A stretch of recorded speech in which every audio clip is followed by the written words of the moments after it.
Las anteriores, que el objetivo de todo cristiano es dar frutos del Espíritu, como nos dice Gálatas 5. Espíritu es amor, gozo, paz, paciencia, bondad, benignidad, fe, mansedumbre. Pero también Pablo nos dice en 1 Corintios 2:16 que tenemos que tener la mente de Cristo. Los cristianos tenemos que, entonces, como objetivo, poder dar los frutos del Espíritu, que son el carácter de Cristo, y tener la mente de Cristo,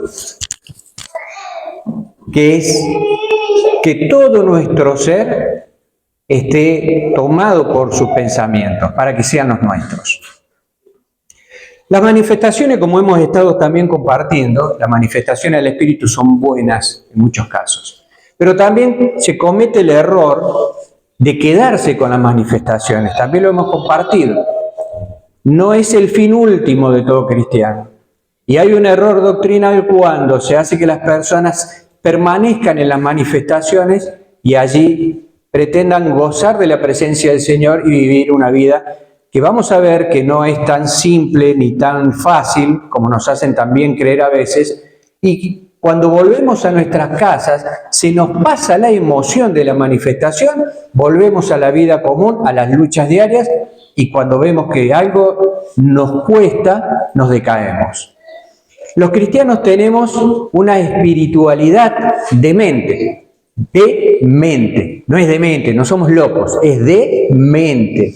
La espiritualidad nuestra está en nuestra alma, y nuestra alma está compuesta por la mente y el corazón.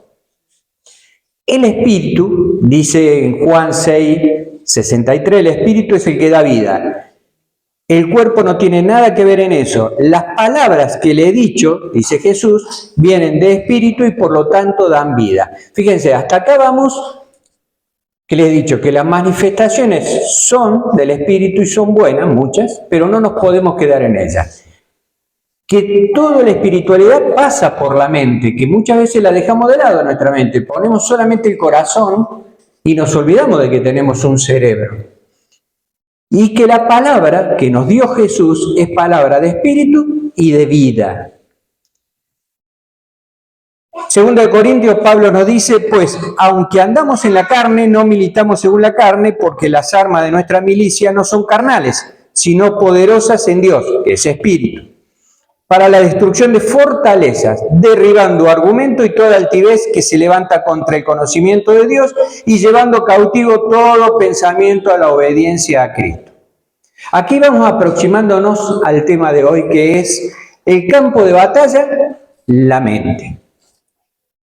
¿Cómo podemos derribar fortalezas con argumentos? Con la palabra. No hay otra manera. Estas fortalezas que se oponen a nosotros, que se oponen a la palabra, que se oponen a Dios, son las que tratan de evitar que vayamos al conocimiento de Dios.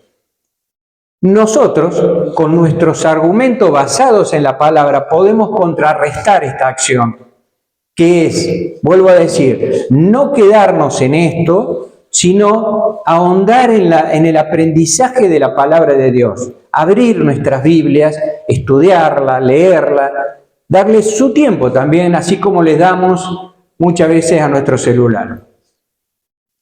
¿Para qué? Para que nosotros al aprender la palabra tengamos argumento contra el enemigo para contrarrestar su ataque y poder de esa manera, como dice Pablo, llevar cautivo todo pensamiento a la obediencia de Cristo.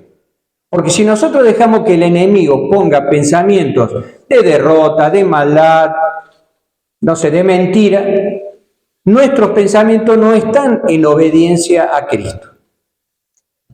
¿Cómo comienza la batalla entonces que tenemos que hacer contra el enemigo para que no se inserte en nuestro cerebro y nos lleve a la desobediencia, que sabemos que es el pecado?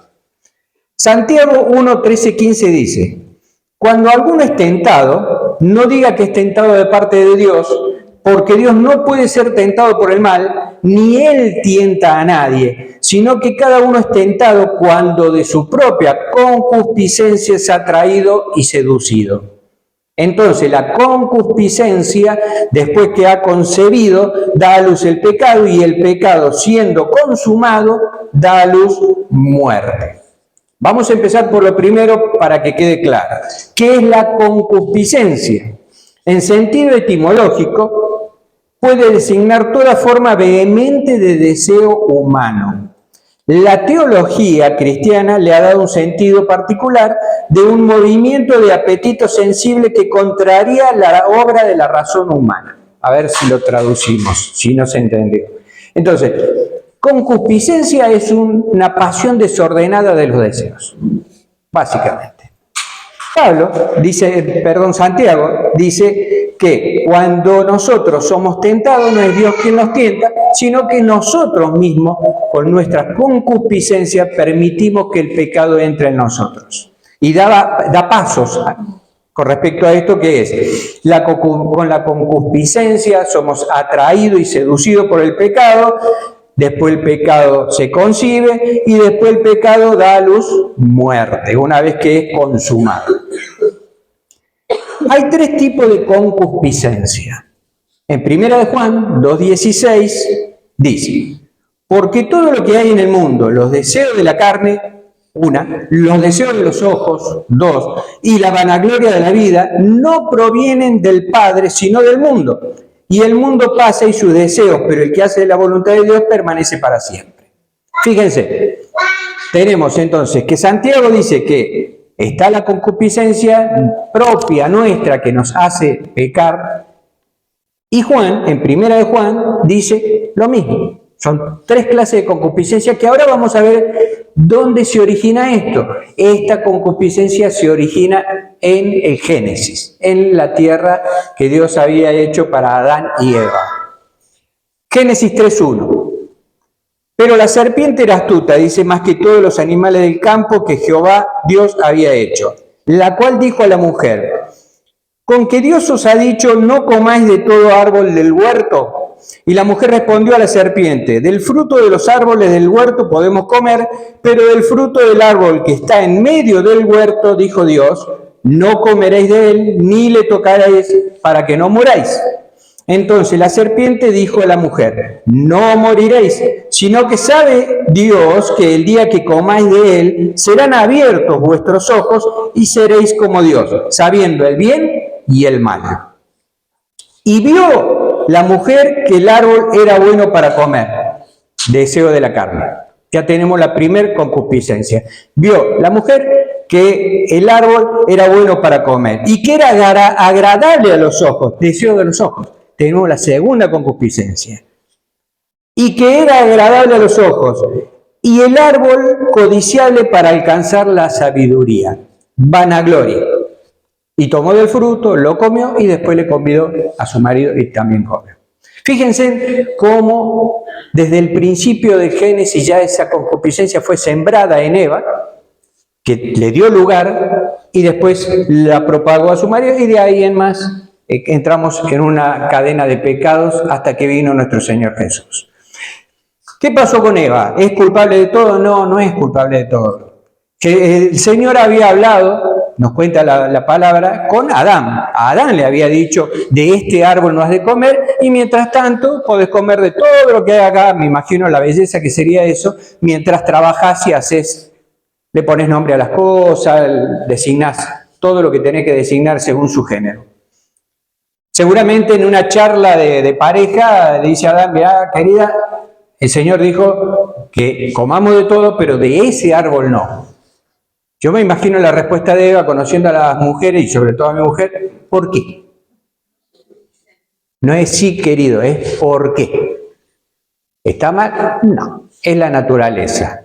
Y Adán, como buen hombre, me imagino la respuesta como hubiera hecho yo, probablemente. No sé, me lo dijo y no lo hago. Punto.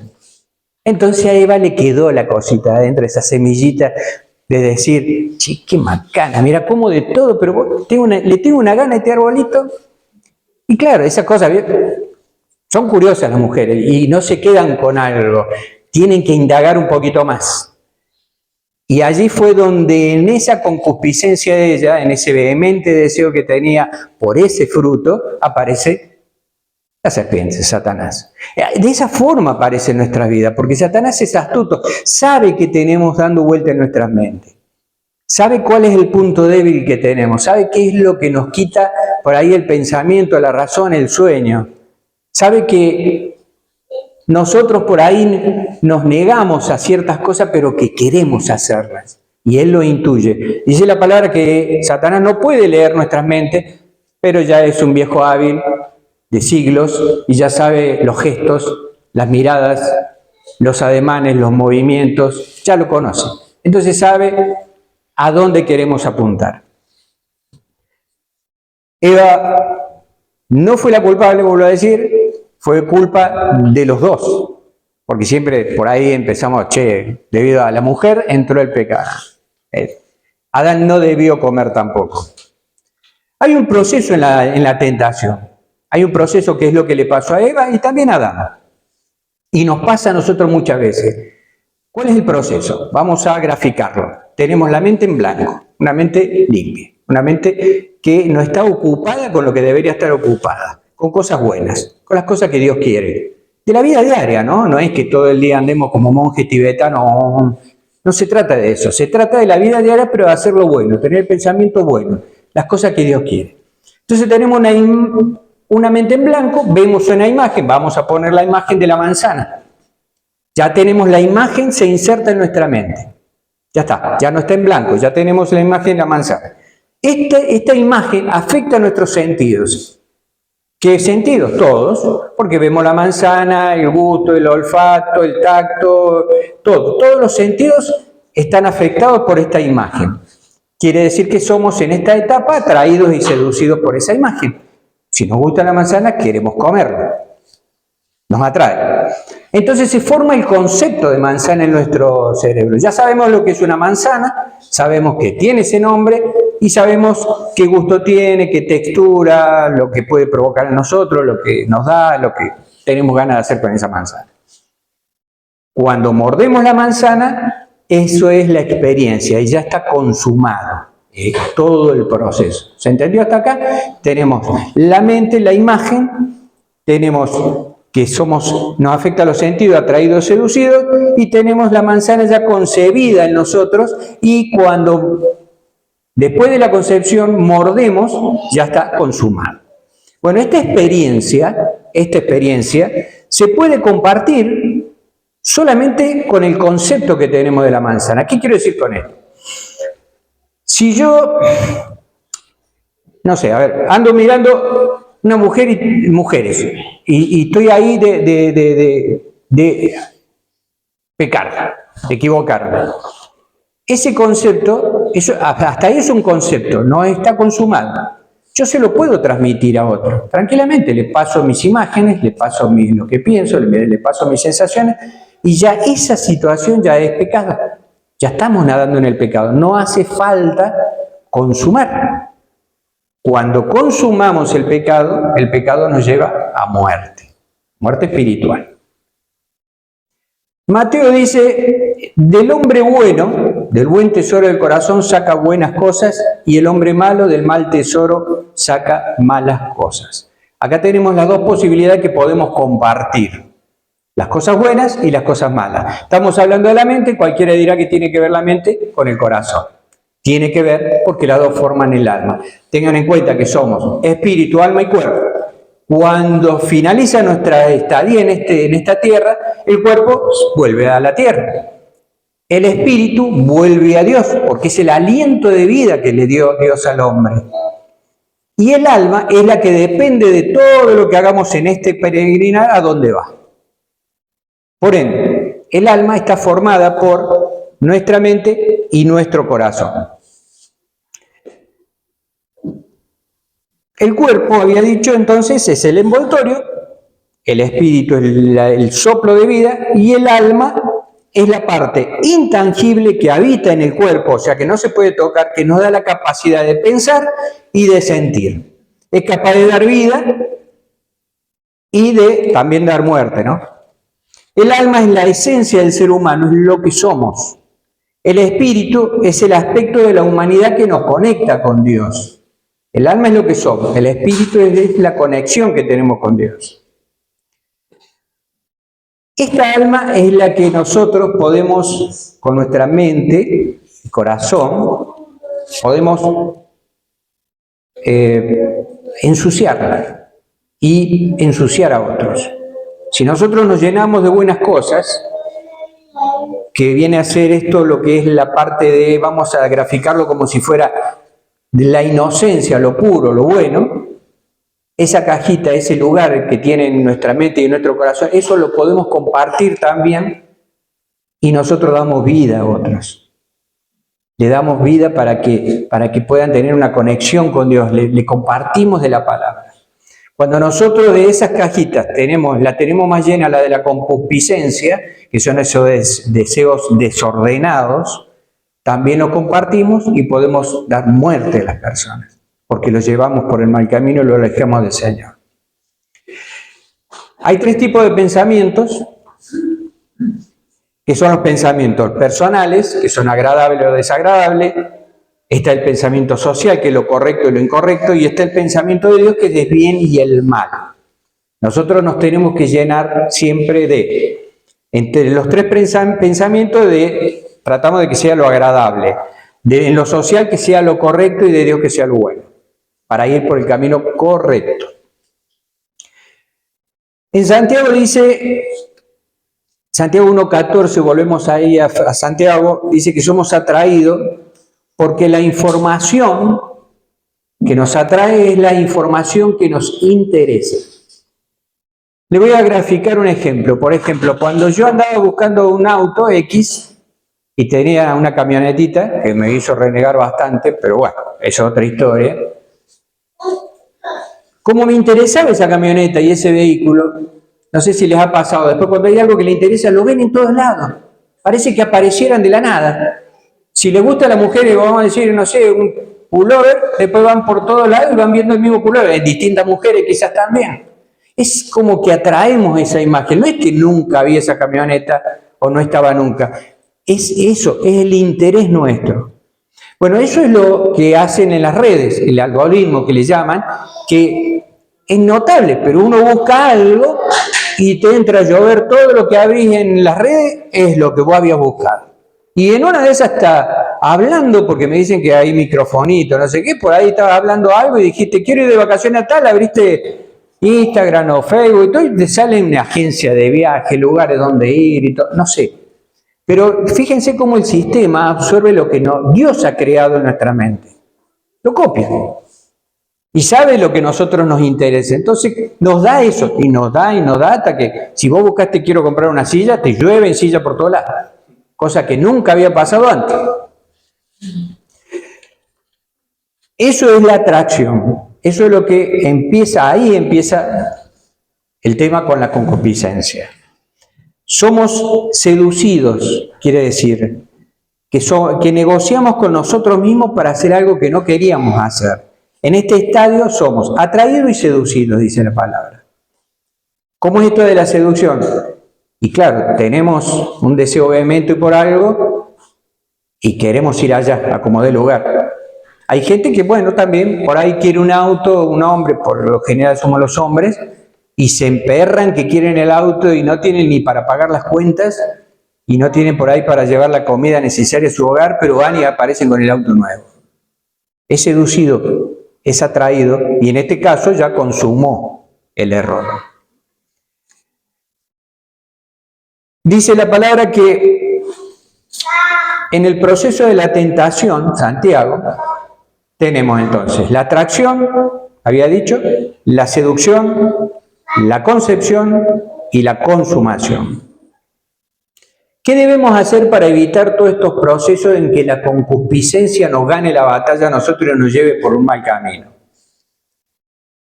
Debemos hacer murallas. ¿Cuál sería el primer nivel? El primer nivel, habíamos dicho, atracción, seducción, concepción y consumación, pero lo vamos a dar vuelta. Vamos a tomar la concepción. La primer muralla nuestra debería ser en la concepción. Pero, si pretendemos nosotros pensar que con hacer una muralla en el nivel de la concepción del pecado, o sea, cuando ya lo tenemos en nuestra mente y cuando ya hemos imaginado un montón de barbaridades, Cuando ya nuestra mente dice, no sé, quiero matar a tal y ya me imaginé hasta cómo. Y no lo consume, pero lo tengo acá. Ya ahí estamos nadando en el pecado. Creer que hacer una muralla ahí y permanecer en ese nivel es error. Porque lo tenemos en nuestra mente y ya es pecado. Que es el error de muchos cristianos que dicen, bueno, está bien, yo pensé que iba a matar a este muchacho, pero no lo hice, así que está todo bien. No, no está todo bien. Lo pensaste. Ya fue pecado. Ya fue pecado. Por eso Jesús dijo, el que mira a una mujer para codiciarla, ya está pecando con su corazón. O sea, ni siquiera la tocó, pero ya está pecando. ¿Se entiende? Tenemos otro nivel para hacer murallas, que este es el más efectivo, el que se puede ganar la batalla, que es el nivel de la seducción. Me gusta algo, pero sé que es malo, puedo evitarlo. La única forma de evitarlo es no llenándonos de pensamientos malos, sino de pensamientos positivos. Hacemos una muralla en la seducción. Cuando ya nos está llamando de más algo la atención y sabemos que nos va a llevar por el mal camino, ahí tenemos que hacer una muralla. Ahí tenemos que parar nuestro andar y decir, guarda, miro para otro lado.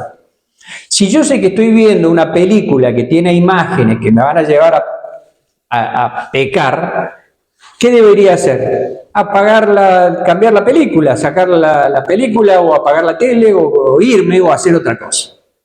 Evito la seducción. Esa es la muralla más efectiva. En ese nivel es la muralla más efectiva. Esa es la que nos puede permitir ganarle al enemigo.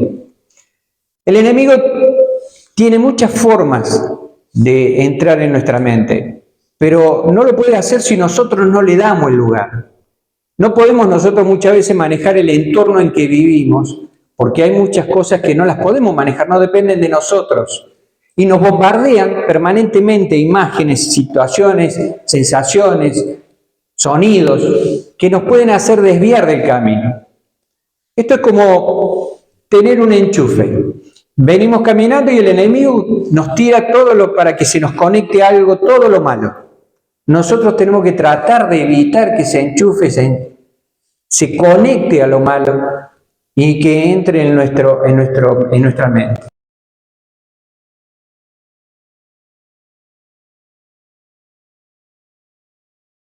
La batalla, vuelvo a decir, está en nuestra mente. La batalla está en nuestra mente. A veces, cuando nosotros nos equivocamos, culpamos a Dios.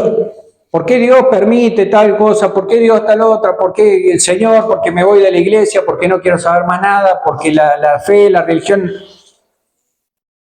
A ver, deberíamos hacer un poquito un mea culpa y ver qué permitimos nosotros al enemigo que se inserte. Y a veces hasta el enemigo, el diablo está distraído mirando para otro lado y somos nosotros los que buscamos el enchufito y decimos, a ver, ¡pum!, acá está. Y nos metemos en la cabeza algo que no debiéramos. A veces nos equivocamos al espiritualizar todo. Es una batalla espiritual, es cierto, pero depende mucho de nuestra acción acá en esta tierra, en lo que hacemos diariamente, depende mucho de las decisiones que tomamos. Porque si espiritualizamos solamente, decimos siempre, es el diablo, es el demonio, y no, capaz que no, somos nosotros que hemos permitido que se nos conecten cosas que no debemos. Y allí es cuando pecamos y allí es cuando erramos. Y para colmo, muchas veces pasa que pecamos y tiene consecuencia el pecado. Podemos arrepentirnos, pero tiene consecuencia. Yo siempre digo, si desde una montaña con nieve, yo tiro una bolita de nieve y la tiro para abajo y puedo llegar a provocar que crezca esa bolita que va rodando y se haga una luz y haga desastre. Y yo ya me puedo haber arrepentido, pero el desastre lo hace igual. Cuando nosotros le permitimos al enemigo que se meta en nuestra mente, que nuestra concupiscencia se llene, que nos lleve a pecar, nos dañamos nosotros, pero también dañamos a los que nos rodean. Y puede ser a futuro también, puede ser por generaciones. El ejemplo más claro es David, viendo a Betsabé bañarse.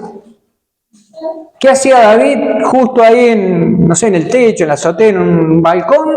¿Y qué hacía Betsabé bañándose, no sé, en su patio, como sea, pero bañándose? El tema es que David la manda a traer, la toma como mujer siendo una mujer casada, peca, y las consecuencias después, por más que se arrepintió, vinieron inmediatamente. Porque falleció el hijo que habían concebido en ese momento de adulterio, porque después un medio hermano violó a su media hermana, porque después el hijo mayor quiso quedarse con el reino, porque el hijo mayor violó a todas las esposas que tenía David en público.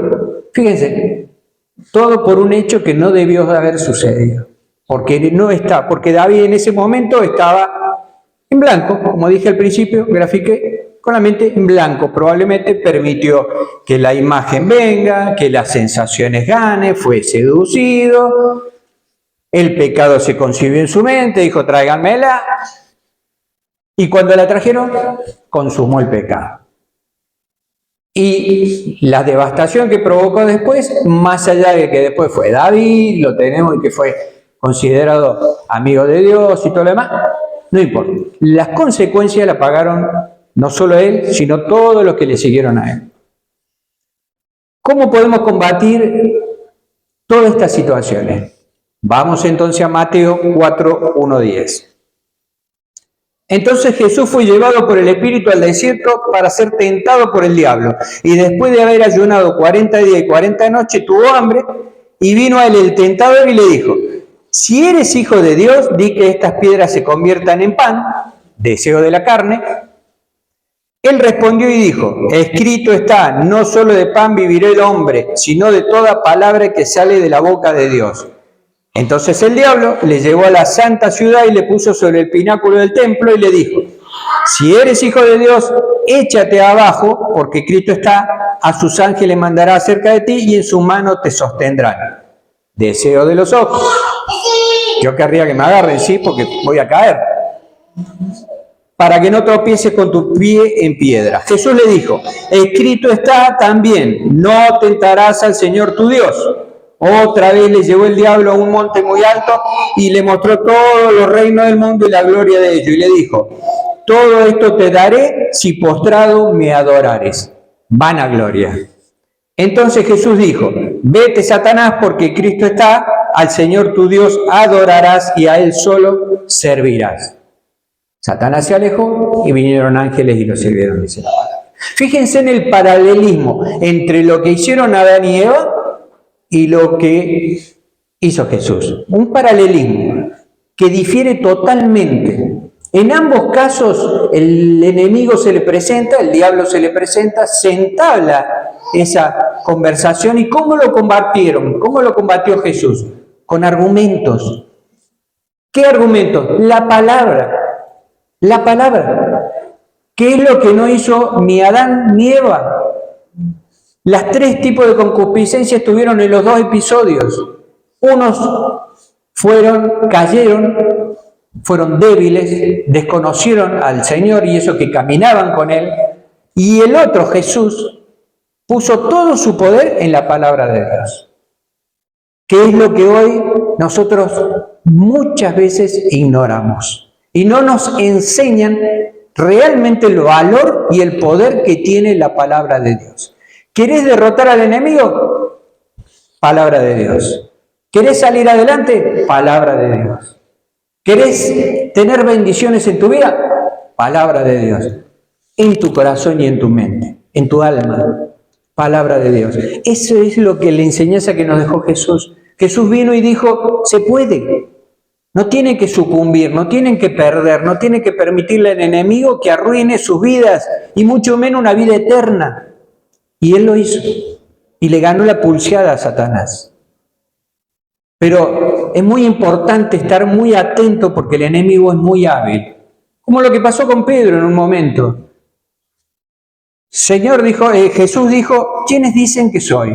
Y Pedro, primero: tú eres el Hijo de Dios. Bien, Pedro, le dijo Jesús. Por eso te voy a cambiar el nombre. Eras Cefas, ahora serás Pedro, piedra. Y te daré las llaves del reino. Bárbaro, era la conexión directa con Dios, porque ese pensamiento se lo había puesto Dios. Era un pensamiento, una revelación, dice la palabra. En ese momento Pedro estaba, como muchas veces nosotros, ahí, a la puertita nomás del cielo, ya tenía la llave. Pero dice la palabra, versículos después, que Jesús estaba diciendo todo lo que le iba a acontecer, que debía ser presentado a los sacerdotes, que iba a ser torturado, interrogado, que iba a ser crucificado y muerto. ¿Qué dice Pedro? Salta Pedro, no, que no pase eso. ¿Qué dijo Jesús? Vete de mí, Satanás.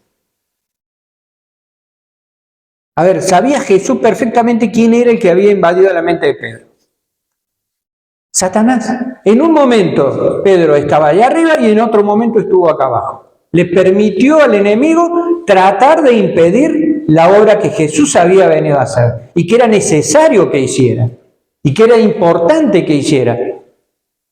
Jesús le dice a Pedro, vete de mí, Satanás, porque permitió que Satanás tomara su mente.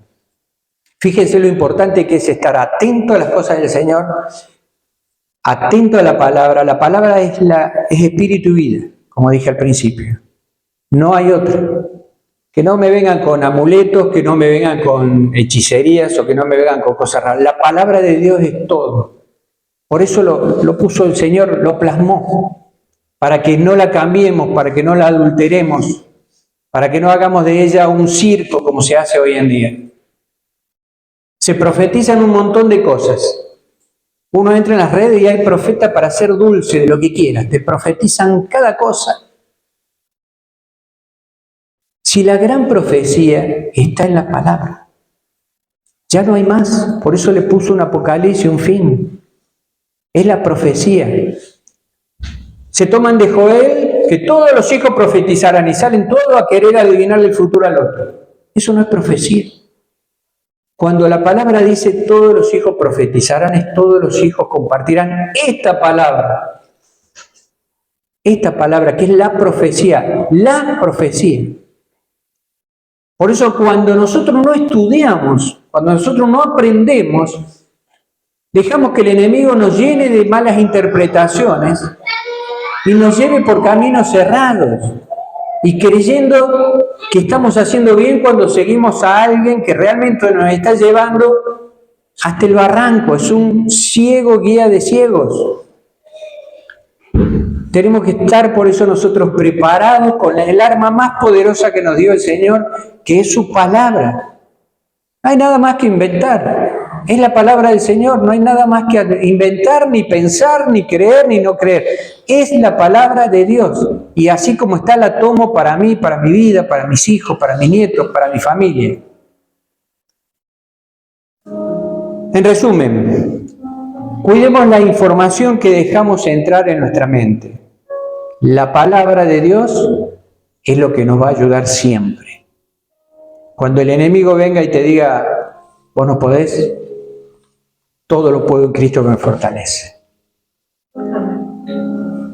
Cuando el enemigo te diga que vos no servís, sos perla preciosa para el Señor. Cuando el enemigo te diga que Dios ya no te quiere, Dios te ama. Cuando el enemigo te diga desesperate, ponete loco y andá de acá para allá, la palabra te dice estate quieto y reconocer que yo soy Dios. Yo me encargo, dice el Señor. Cuando la palabra del enemigo venga y te dice ponete loco porque hoy las cosas están mal, porque hoy esto, porque hoy otro, y mañana van a estar peor y pasado van a estar peor. Acordate de Jesús cuando decía, cada día tiene su propio afán. Vamos día a día, pero ¿cómo podemos hacerlo si no tomamos de la palabra? No lo podemos hacer con nuestras fuerzas y con nuestro escaso conocimiento. Debemos decir nosotros, deberíamos decir como Pablo en Filipenses 4:7, y la paz de Dios que sobrepasa todo entendimiento guardará vuestros corazones y vuestros pensamientos en Cristo Jesús. Si nosotros nos aferramos a la gran profecía, a la verdadera profecía que está escrita en la Biblia, la paz de Dios que sobrepasa todo entendimiento, no vamos a entender un montón de cosas, no le pidamos explicación al Señor. Simplemente vivamos ese día a día. Sobrepasa todo entendimiento. No lo entendemos, no entendemos por qué pasan algunas cosas, no lo vamos a entender solo el día que estemos enfrente al Señor y Él quiera quizás decirnos. Y la paz de Dios que sobrepasa todo entendimiento, guardará nuestro corazón y nuestra mente en Cristo Jesús. Los invito a ponerse de pie.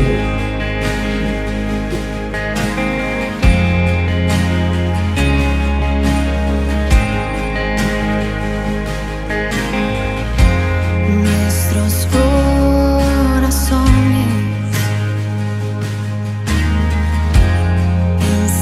insaciables son